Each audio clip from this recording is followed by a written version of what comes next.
Paminėjai rietmenę, dažnai irgi gaunam klausimą, ar akselis veikia rietmenę, nes berods etiketėj pas mus nėra. Taip, etiketėje neturime, gal registruojant nebuvo duomenų apie veikimą prieš tą žolę, tiesiog piktžolė, bet iš praktikos tikrai veikia ir gerai veikia, tiesiog ne mažiausias pačios normos. Jeigu pačio akselio, tarkim 0,6, akselio 1, tarkim 0,9 litrų hektarą turėtume panaudoti, kad būtų tikrai geras efektyvumas.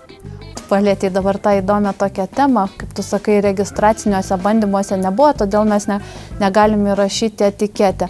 Tai galim dabar ir pasakyti ūkininkam, ar ne, kodėl tai būna, nes sulaukiam tikrai klausimų, kodėl jūsų produkto ta pati veikli medžiaga ten, neturi kažkokios piktžolės įrašytos, etiketėje, o ten kolegų su ta pačia veiklia medžiaga turi. Tai paaiškint atliekant tada. Produktų registraciją, jie visų pirma žiūri į sertifikuotus bandymus, geros bandymų praktikos, kurie atitinka ir ką jie ten turi, kokius duomenis.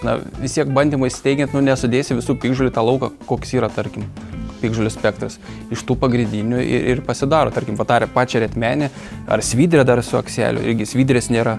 Dažniausiai sulaukiam klausimų, avoksai arba akseliai miglę vienmetę ar veikia, tai mes sakom, avokso ten turi šiokį tokį. Piroksalamas turi, bet tas efektyvumas 40–60%, jin prislopinta yra. Tas pats varputis, jeigu sudygęs į sėklos, mes irgi turime tokį dalinį efektyvumą.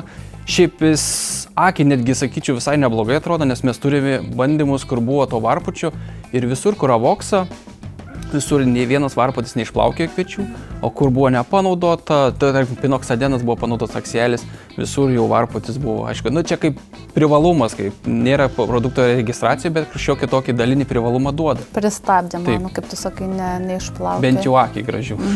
Nesimato tiek virš. Kaip paminėjai, ko mes neturime etiketį ir kaip kiekvienais metais sulaukia mane klausimų, tai būna svidrės, dabar prasidėjo gausiažiedė svidrė klausė, rietmenės klausė, miglės jau tu paminėjai, miglės mes naikinam rudenį, taip su bokseriu, pavasarį gal mes vėliau turėsim produktą pavasarį, jo.